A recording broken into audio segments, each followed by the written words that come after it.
ओ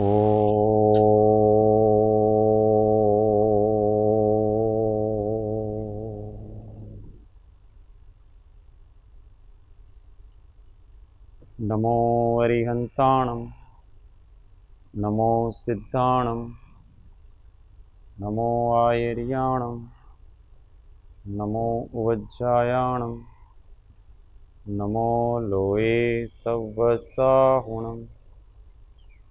एषो पञ्चणमुक्कारो सव्वपावपणासनो मङ्गलाणं च सव्वेसिं परमं हवै मङ्गलम्। ॐ नमो अरिहन्ताणम्। महादेव्या कुक्षिरत्नं शब्दजितर्वात्मजं राजचन्द्रमहं वन्दे तत्त्वलोचनदायकं प्रभुतत्त्वलोचनदायकम्। जे स्वरूप समझा विना पाम्यो दुख अनंत, समझाव्યું તે પદ નમો श्री सद्गुरु भगवन् परात्पर गुरुवे नमः। परम्पराचार्य गुरुवे नमः। परम गुरुवे नमः। साक्षात् प्रत्यक्ष सद्गुरुवे नमो नमः। अनंत अनंत भाव भेद थी भरेली भली अनंत अनंत नाय निक्षेपे सकल जगत हित कारिणी हारिणी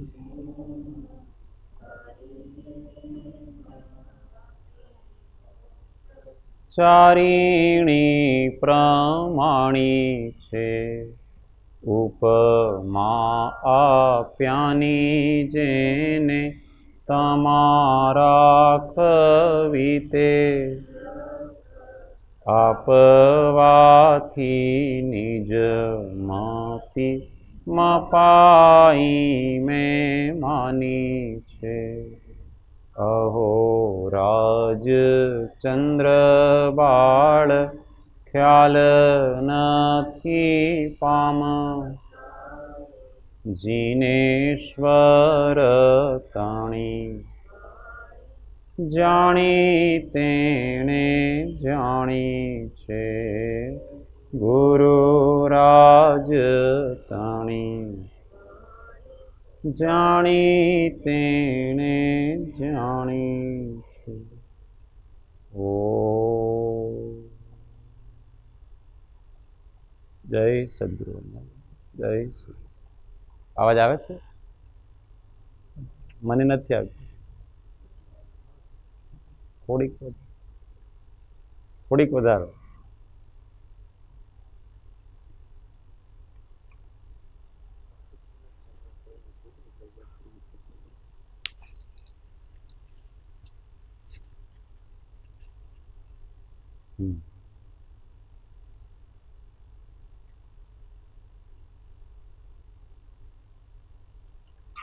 आज भारतीय कालगणना अनुसार 9 वर्ष है। बधाने 9 वर्षनी बधाई। आपणे घणा बधा 9 वर्ष आवे छे। दिवाળી के 9 वर्ष होय, पछी 1 जान्युआरी 9 वर्ष होय, जुदा जुदा प्रकार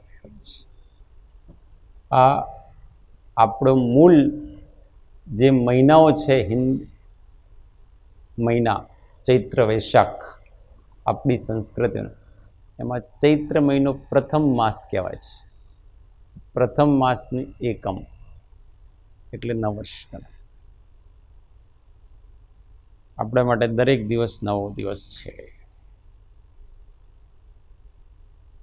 काले एक भाईनो फोन आव्यो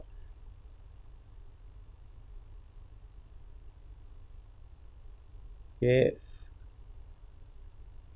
जवान छे 25 20 વર્ષનો कि મને घबराहट થાય છે, मतलब मेरे को बहुत अधिक टेंशन हो रही है, आकुलता व्याकुलता हो रही है। मतलब क्यों हो रही है ऐसी?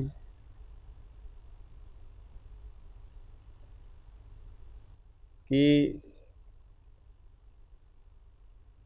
मैंने आज ऐसा पढ़ा कि कोई 41 साल का युवक कोरोना होने से मर गया इसलिए मेरे को बहुत घबराहट हो रही है, मैं क्या करूं?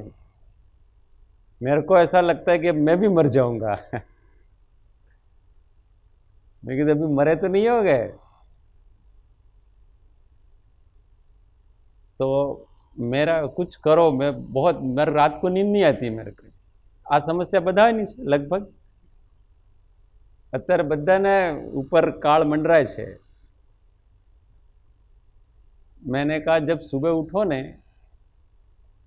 तो ऐसा सोचना कि ये मेरा नूतन वर्ष जन्म दिवस है और मैं एक ही दिन जीने वाला हूं।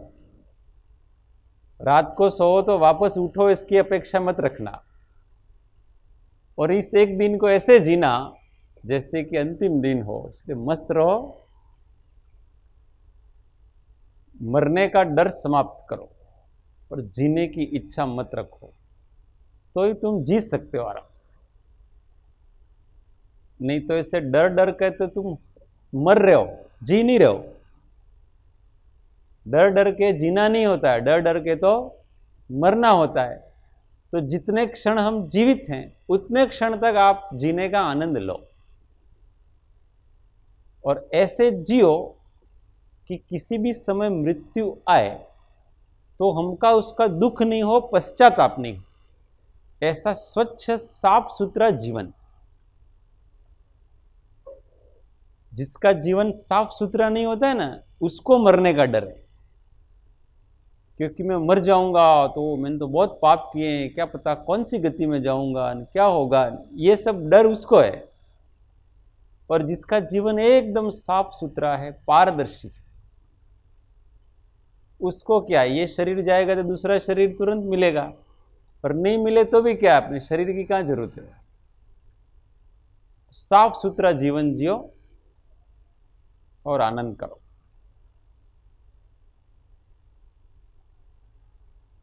ये नव वर्ष का संदेश है। डर डर के जीना नहीं, मृत्यु से नहीं डरना। बस एज धर्म की मोक्ष है, यही कहेंगे अब। श्री आत्मसिद्धि शास्त्र गाथा नंबर 116।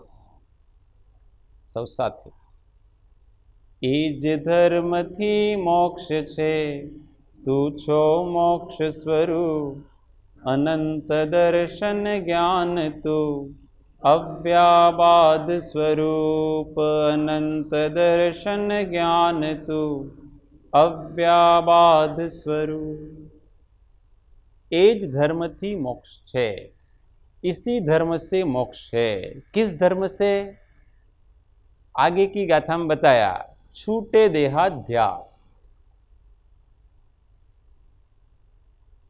तू छो मोक्ष स्वरूप, तू स्वयं मोक्ष स्वरूप है। अनंत दर्शन ज्ञान तू अव्याबाद स्वरूप, और तू कैसा है? अनंत दर्शन, अनंत ज्ञान और अव्याबाद स्वरूप है। यहां मोक्ष का स्वरूप बताया, और मोक्ष को प्राप्त करने का उपाय धर्म है। धर्म पूर्वक मोक्ष प्राप्त किया जाता है। इसलिए पहले तो धर्म बताया कि धर्म क्या है, कि छूटे देहाध्यास, मैं शरीर आदि हूं, इसका अध्यास छोड़ो। तो तू न तो कर्म का करता होगा न भोगता होगा, तो अपने आप कर्म आएंगे भी नहीं, और जो हैं वो चले जाएंगे। और फिर कहा है कि तू छो मोक्ष स्वरूप,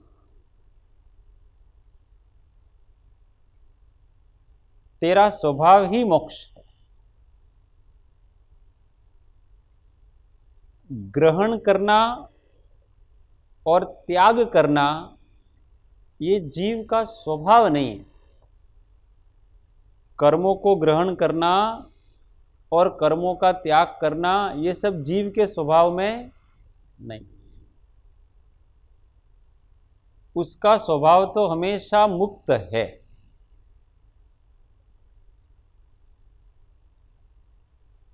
और हमें इसका अनुभव भी होता है कि हर एक व्यक्ति, हर एक जीव हमेशा अपने स्वभाव की तरफ जाना चाहता है।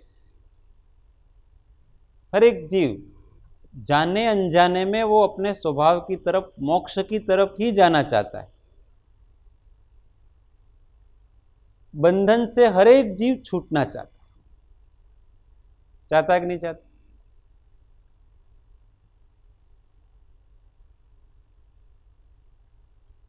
अभी हम यहां बैठे हैं, आधा घंटा पौना घंटा होगा तो हम छूटना चाहेंगे कि नहीं चाहेंगे? यहां बंधे हुए हैं अपन, फिर हम छूटना चाहेंगे। भोजन की क्रिया कर रहे हैं, उससे निवृत्त होना चाहते कि नहीं चाहते? स्नान चालू किया, अब उस स्नान से निवृत्त होना चाहते कि नहीं चाहते? जो चालू करते हैं उससे मुक्त होना चाहते हैं। इसका मतलब जो करते हैं वो बंधन रूप है, इसीलिए तो उससे निवृत्त होना चाहते। समझ में? मोक्ष का स्वरूप कुछ भी करना वो बंधन रूप है, और इसीलिए उस करने से निवृत्त होना चाहता है व्यक्ति।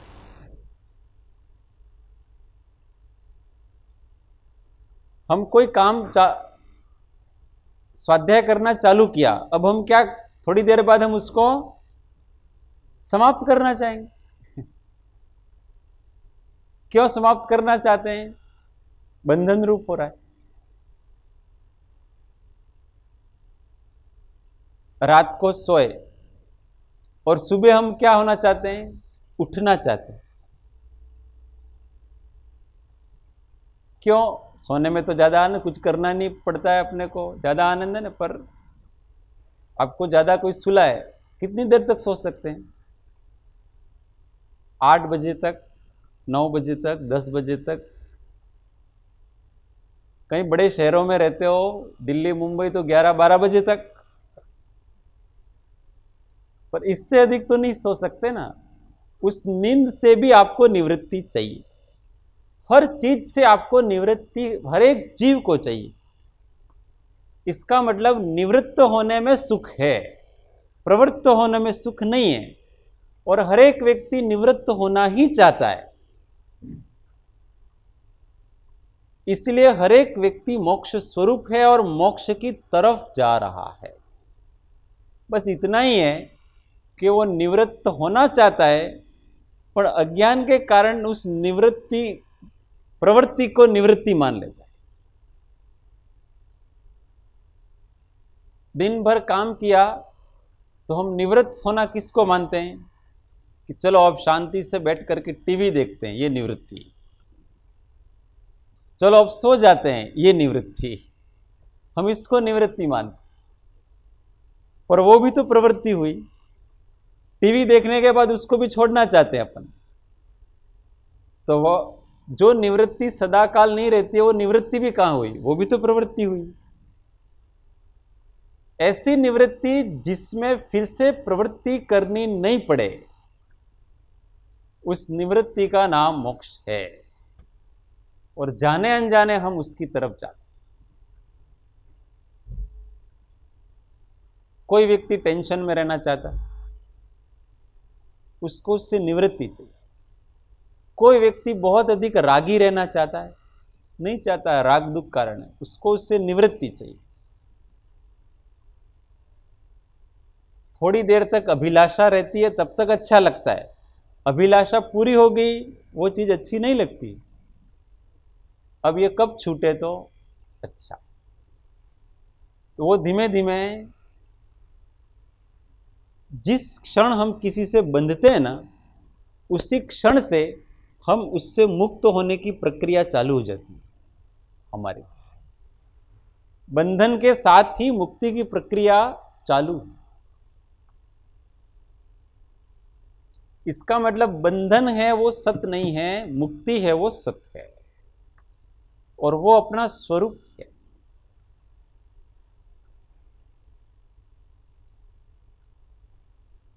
व्यक्ति को क्या चाहिए? किसी को पूछे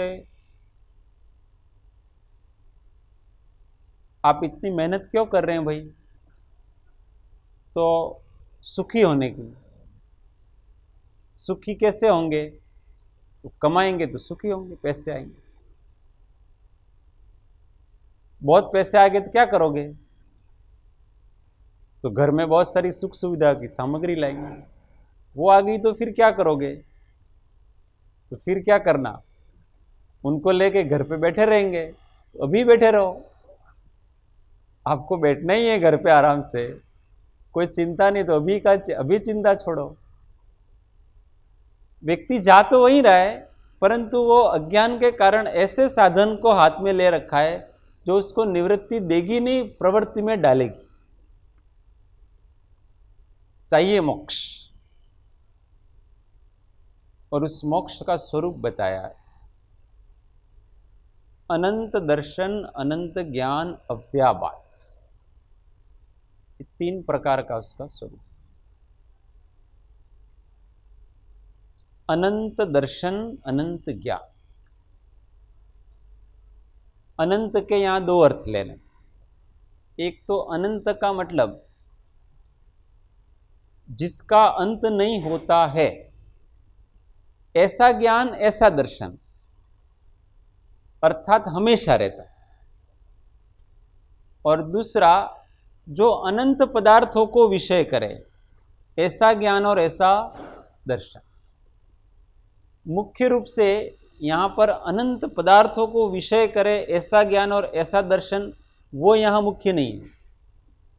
यहां पर मुख्यता मोक्ष में, अध्यात्म में मुख्यता जिसका अंत नहीं हो ऐसा आत्मा का ज्ञान, आत्मा का दर्शन, इसका नाम मोक्ष कहलाता है। थोड़ी देर के लिए हम अंतर्मुख होते हैं, अच्छा लगता है, फिर वापस बाहर आ जाते।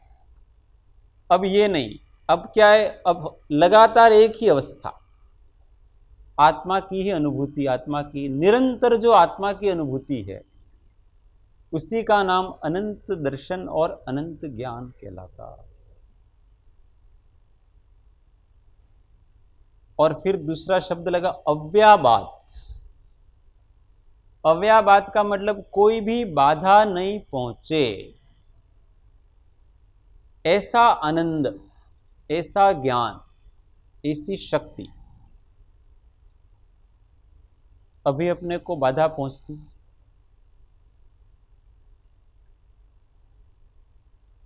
क्षण क्षण हमारे भाव बदलते रहते। एक जैसा काम, एक जैसे विचार, एक जैसे भाव हम नहीं रख सकते। हम रखना चाहते हैं पर रख सकते, हमारे तो सदैव अच्छे पवित्र भाव रहे, आत्म भाव रहे, ऐसी सबकी इच्छा होता नहीं। पर एक दशा ऐसी आती है कि ऐसा भाव हमेशा रहते, उस दशा का नाम मुक्त दशा कहलाता, मोक्ष। और हम स्वयं उसके अधिकारी हैं, मोक्ष स्वरूप। सबसे बड़ी बात यह है इस मोक्ष में,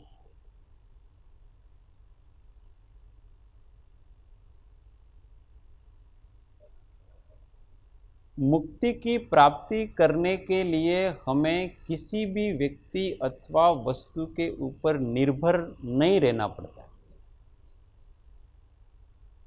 बंधने के लिए 2 पदार्थ चाहिए या ज्यादा पदार्थ, पर उस पदार्थ से जिससे बंधे हैं उससे मुक्त होना है तो क्या करना पड़ेगा? उसकी आवश्यकता है क्या?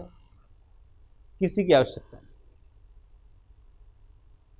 जुड़ने के लिए दूसरा चाहिए, अलग होने के लिए दूसरा नहीं चाहिए। इसलिए मोक्ष का पुरुषार्थ स्वाधीन है, बंधन का पुरुषार्थ है वो पराधीन। कितनी अच्छी बात। है कि नहीं? हमें राग करना है तो दूसरा व्यक्ति चाहिएगा कि नहीं चाहिएगा? और हमको वैरागी होना है तो क्या चाहिए?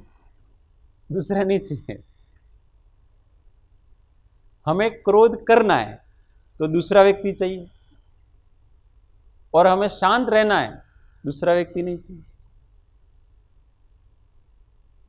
कितनी स्वतंत्रता वाला है। इसलिए कि मुक्ति मोक्ष है वो हमारा जन्म सिद्ध अधिकार है, हमारे पुरुषार्थ के अधीन। ऐसे जब हम 12 भावनाओं में एक बोधि दुर्लभ भावना है, एक धर्म दुर्लभ भावना है।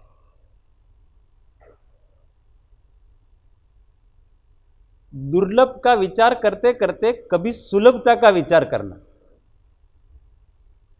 हमने दुर्लभता के विचार तो बहुत किए कि ऐसा ज्ञान प्राप्त होना बहुत दुर्लभ है और ऐसा धर्म प्राप्त होना बहुत दुर्लभ है, परंतु अब उसका उल्टे चलो। बोधि सुलभ और धर्म सुलभ भावना, और इनकी सुलभता का जब हम चिंतन करते जाएंगे ना, तो हमारे अंदर की कलियां खिल जाती है कि इतने आसान वस्तु है, हमें बहुत आसान लगेगा। ऐसे ही मोक्ष सुलभ भावना, अभी 12 भावनाएं नहीं रही, अब कितनी भावनाएं हो गई? 15 भावनाएं हुई। वो 12 भावनाओं को उनकी जगह रखो और 3 भावना उसमें नहीं जोड़ना। कौन सी? बोधि सुलभ, धर्म सुलभ और मोक्ष सुलभ। और वास्तव में विचार करने पर हमको इसकी सुलभता दिखेगी। हमें जो अभी बहुत कठिन लग रहा है वो बहुत इजी कब होगा? जब मर्म पता पड़ेगा तब।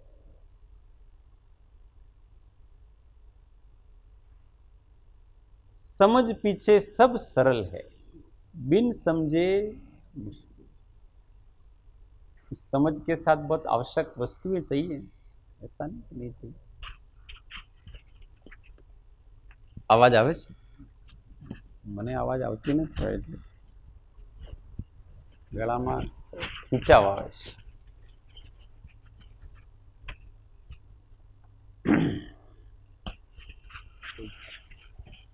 तो भाई जता रहे।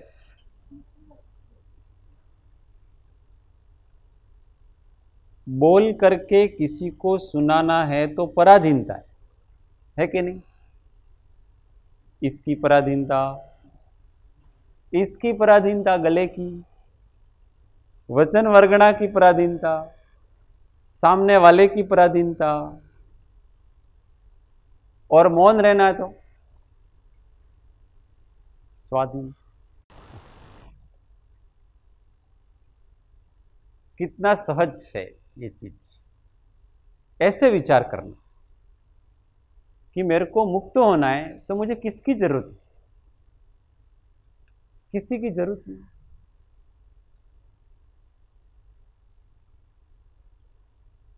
तपस्या में किसी की जरूरत नहीं, भोग में जरूरत है। भोजन करना है तो भोजन चाहिए, भोजन कराने वाला चाहिए। उपवास करना है तो किसी की जरूरत नहीं। ये जितने मोक्ष के साधन है ना, वो भी सब स्वाधीन है, वो भी एक भी पराधीन साधन नहीं। मोक्ष के बाहर के साधन और मोक्ष के अंदर के साधन सब स्वाधीन है।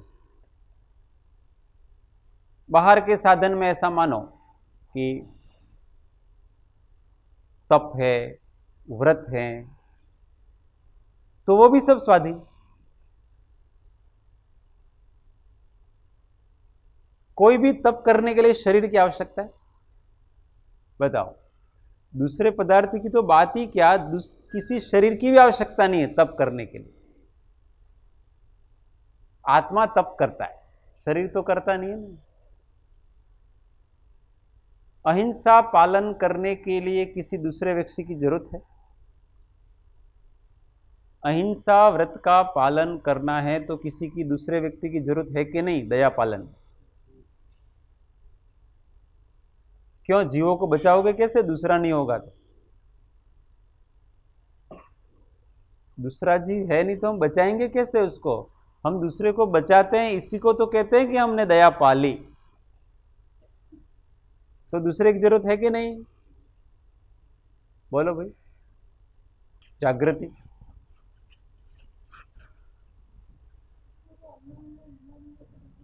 तो वास्तव में अहिंसा भाव के लिए दूसरे की जरूरत नहीं है। हमको बैठे बैठे दया का भाव रखना है कि दूसरा चाहिए नहीं। अगर ऐसा समझो तो जब मुनिराज ऐसे बैठे होते हैं ना, उस समय उनके अहिंसा व्रत नहीं है, ऐसा मानेंगे? जब वो चलेंगे तभी उनका अहिंसा व्रत होता है, ऐसा नहीं है।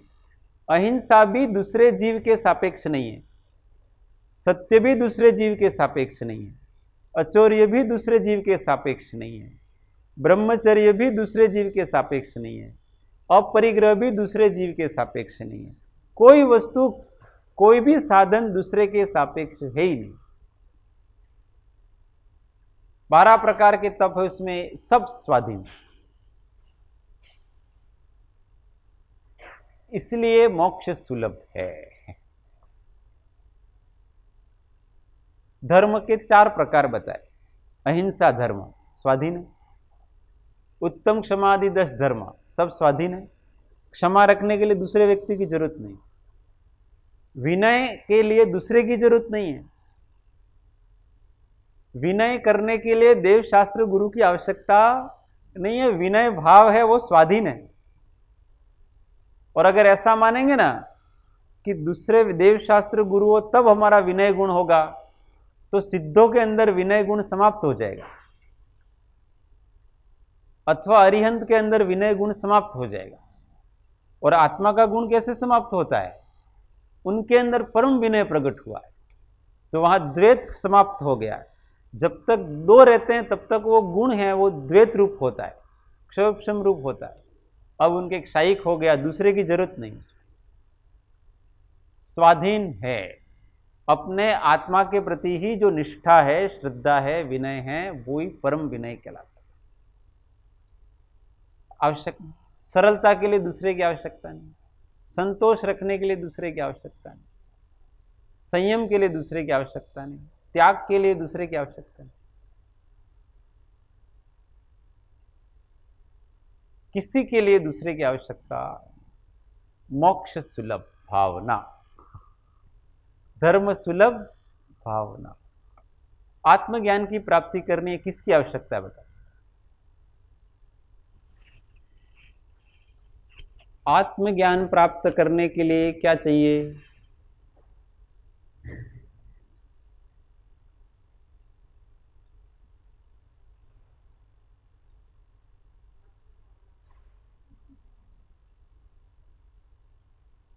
अपने आप का ज्ञान करना है।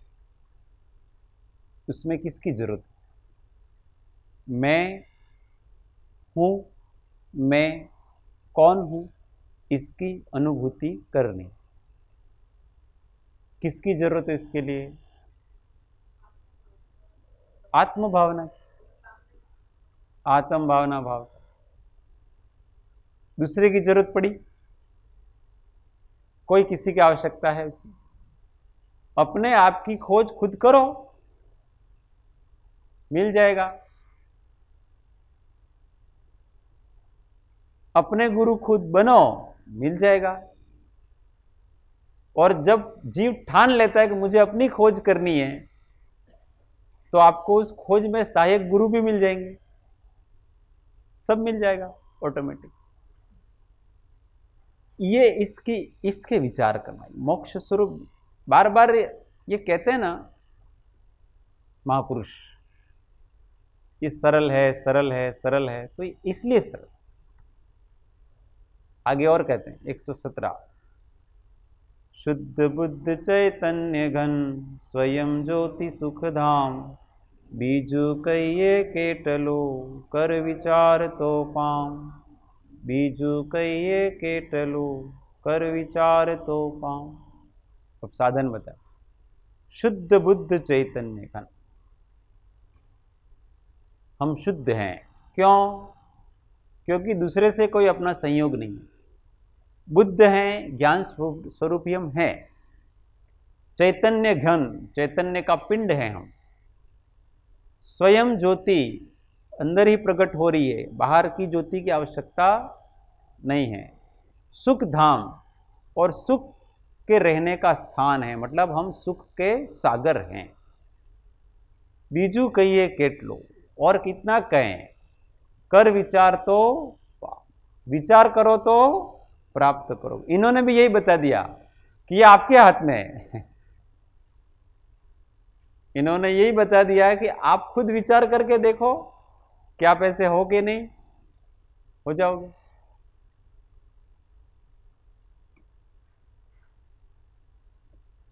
इसका अर्थ ऐसा कभी नहीं समझना कि हमको शास्त्र की आवश्यकता नहीं, गुरु की आवश्यकता नहीं, सत्संगियों की आवश्यकता नहीं, भगवान की आवश्यकता नहीं, ऐसा नहीं समझना। परंतु जैसे जैसे उनका सेवन करेंगे वैसे वैसे पता चलता जाएगा कि ये सब तो मेरे अंदर ही है। वो ही अपने अंदर को बताते जाएंगे।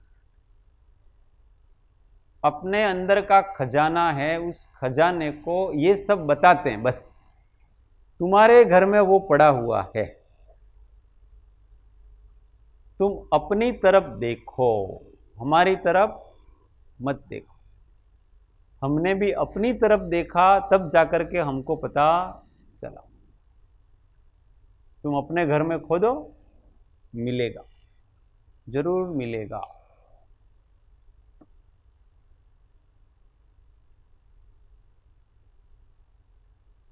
विचार एक सबसे उत्तम साधन।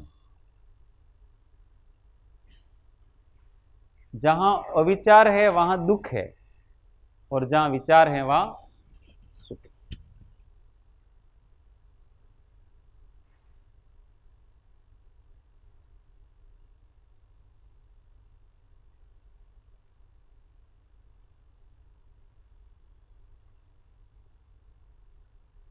लास्ट गाथा।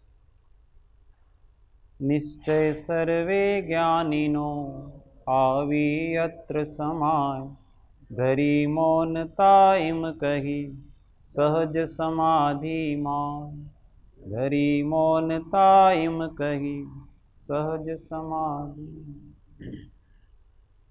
ऐसा बोल करके फिर चुप हो गए। निश्चय सर्वे ज्ञानिनो आवी अत्र समाय, सभी ज्ञानियों का निश्चय यहां आकर के समा जाता है। कहने का अर्थ क्या है? सबका एक जैसा निश्चय है, अलग अलग प्रकार से निश्चय होगा नहीं। और इसलिए क्या होता है कि वो अब बता नहीं सकते हैं। जो अनिर्वचनीय वस्तु होती है उसको कोई बता नहीं सकते हैं। बोल बोल के जब तक राग था ना तब तक थोड़ा बोलते थे, अब गए इससे भी कोई लाभ नहीं।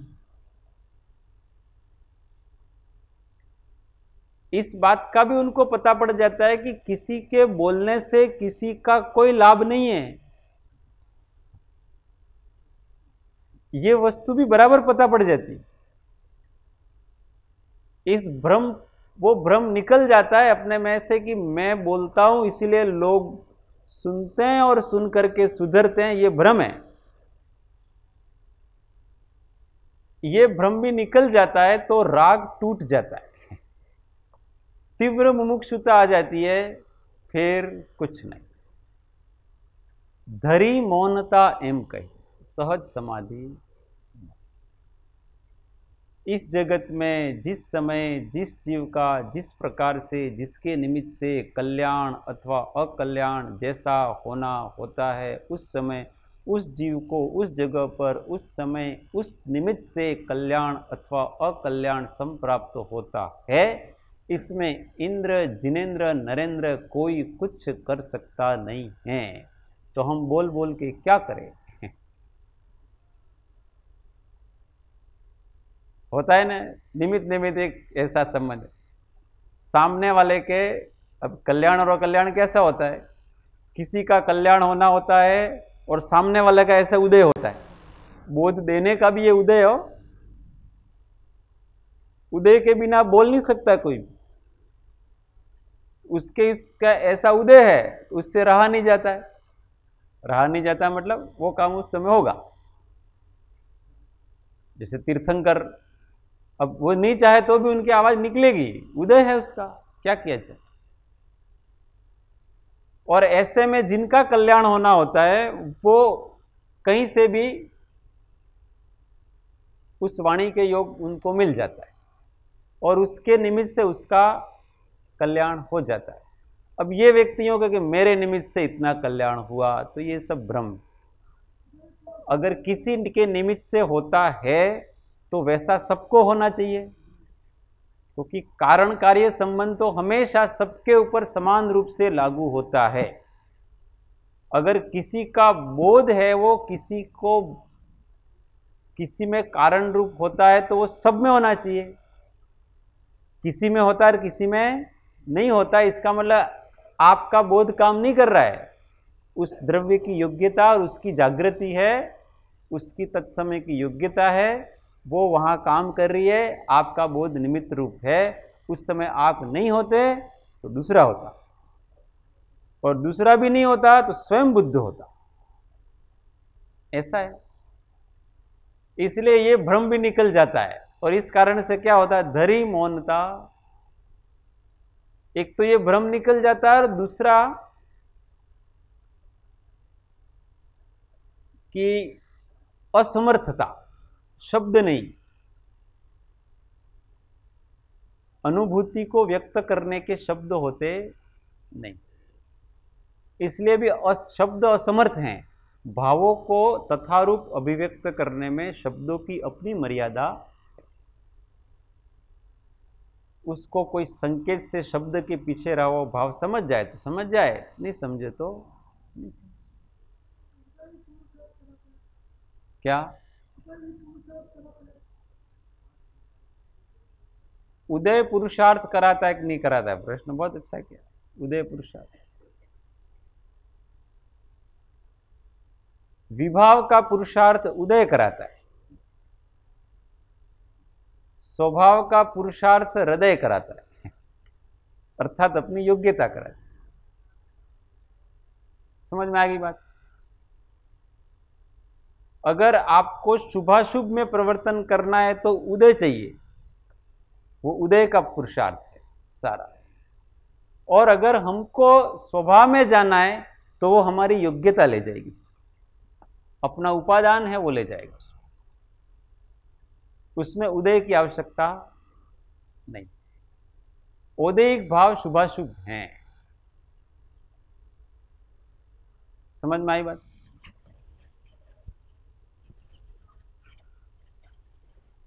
सो बोलिया तमें? हाँ हाँ हाँ, तो वो कहां से आया? दृष्टि आप देवशास्त्र गुरु अथवा आत्मा की तरफ ले जाते हैं, वो कौन से कर्म के उद्देश्य आया बता मुझे। कौन सा कर्म उसमें पड़ता है? हैं? तो मोहनी का उदय नहीं है वहां। किसी कर्म के उदय से आत्म भावना नहीं आती है, कर्म के क्षयोपशम से आती है। क्षयोपशम है वो आत्मा का स्वभाव प्रकट होना, उसका नाम क्षयोपशम। आत्मा का एक देश स्वभाव प्रकट होना, इसका नाम क्षयोपशम कहलाता है। तो मोहनी कर्म का क्षयोपशम होगा, ज्ञानावरण का क्षयोपशम होगा, अंतराय का क्षयोपशम होगा, तो अपनी बुद्धि कहां चलेगी? योग्य दिशा में चलती है। तो उसमें उदय की जरूरत नहीं है, उसमें किसकी जरूरत है? अपनी तथारूप योग्यता की जरूरत है, उससे क्षयोपशम होता। स्वभाव का आश्रय लेना, पात्रता कहो, योग्यता कहो, एक ही बात है। कुल मिलाकर के बात समझना, बहुत सारे शब्दों में नहीं उलझना। ये शब्द इसके लिए हैं कि ये शब्द उसके लिए कि वो शब्द उसके लिए। हम शब्दों में उलझ करके रह जाते हैं। कभी शब्द में नहीं उलझा। क्या करने के लिए कह रहे हैं कि हमारा जो स्वभाव है वो सहज है, उसको हम पहचानें और उस रूप होने का प्रयत्न करें। फिर ये सारे दुनिया की भगजड़ प्रपंच छोड़ें। अपन इस कर्म से ये होता है, उस कर्म से ये होता है, इससे ये कर दिया ना, वो तो गणित बताएंगे आपको। करना क्या है वो अपने को समझ में आना चाहिए। हम अपने स्वभाव को पहचाने और उस रूप होने का प्रयत्न करते जाएं बस। जय राम जी। फिर कुछ काम करना बाकी नहीं। क्या कर रहे हैं फिर? कुछ नहीं कर रहे। अब तक करने का अभ्यास किया, अब कुछ नहीं करने का अभ्यास करना है। कुछ नहीं करने का मतलब समता में रहने का, साक्षीवत रहने का अभ्यास करना है। ये बहुत कठिन है, सामान्य भी नहीं है, सहज नहीं है। कठिन क्यों है? समझ उल्टी है इसलिए कठिन, बाकी तो सरल है। अपने यहां स्वाध्याय सुनने के लिए बैठे, किसी को यूं कहे कि तुमको सुन करके इसकी समरी लिखनी है,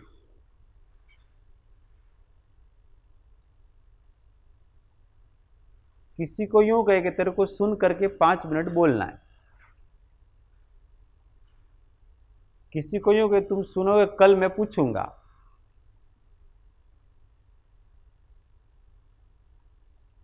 और किसी को यूं कहे तुमको कुछ नहीं करना है,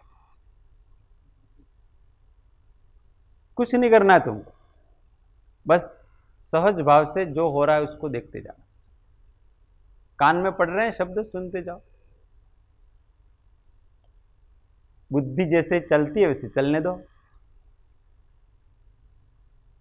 अब ज्यादा इजी कौन सा है?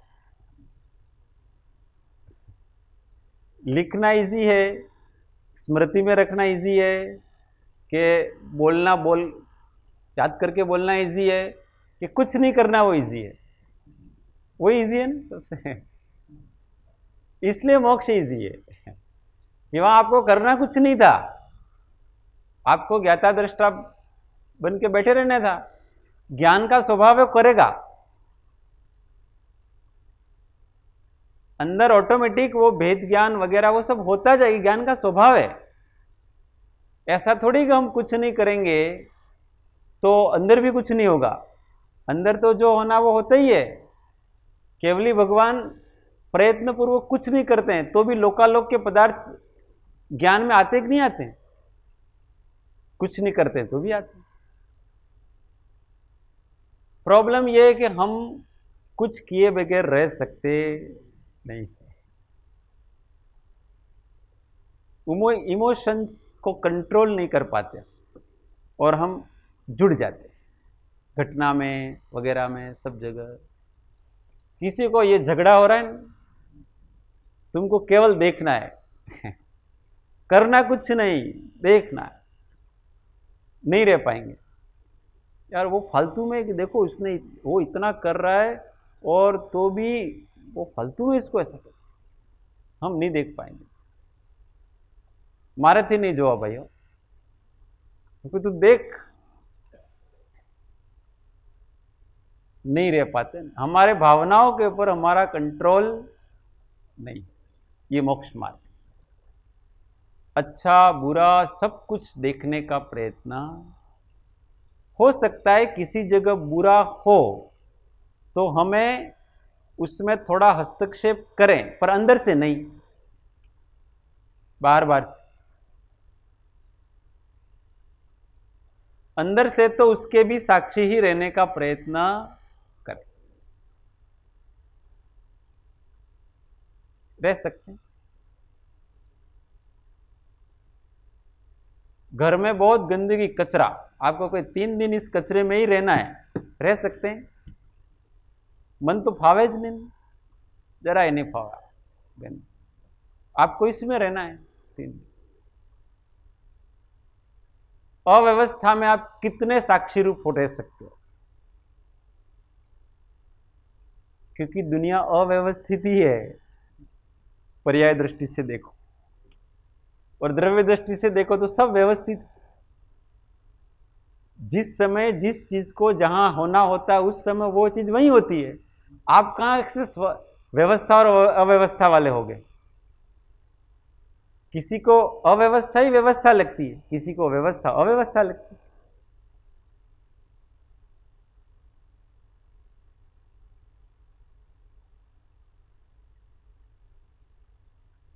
एक भाई रहता है, मैं उसके रूम पे गया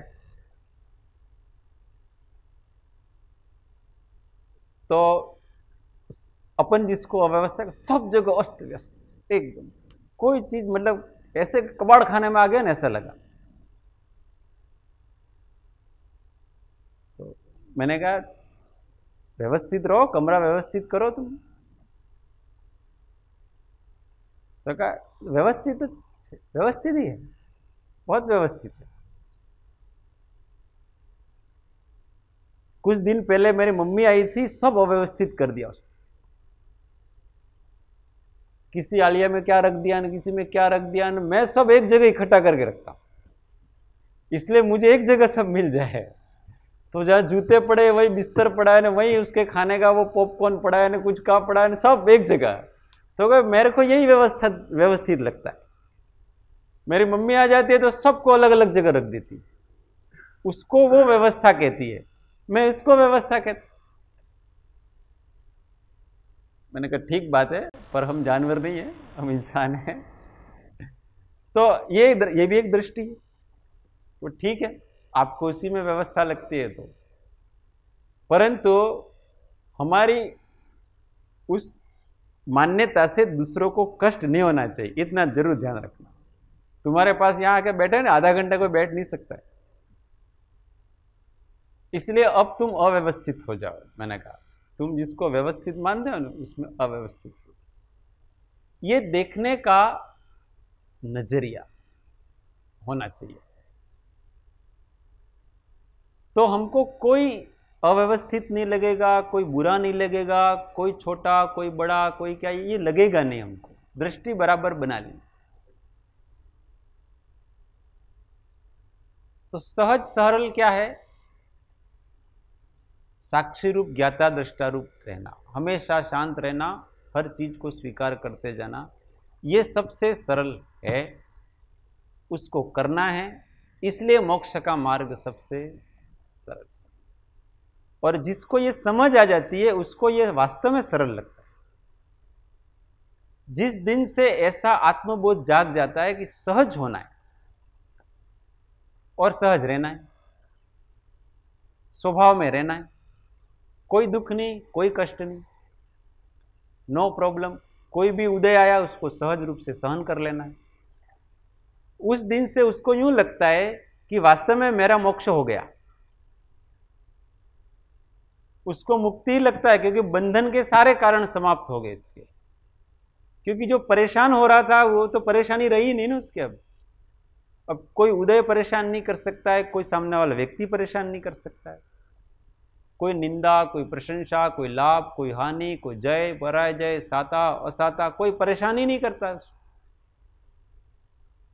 दुनिया की घटनाएं, अच्छी घटनाएं, बुरी घटनाएं कोई परेशान नहीं कर रही है, तो वो मुक्त है कि नहीं? मुक्त है। ऐसे मुक्त होने का प्रयत्न करना चाहिए, ये सहज मुक्ति कहलाती।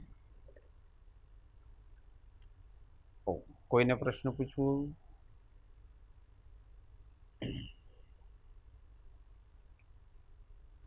ओ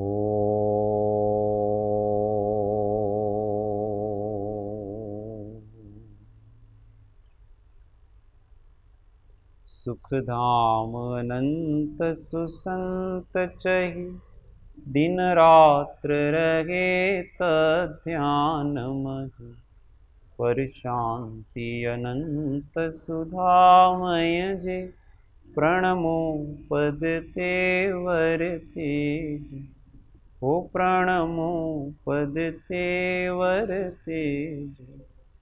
सद्गुरु परम कृपाळु त्रिलोकनाथ की जय। सब संतन की आनंद। ओ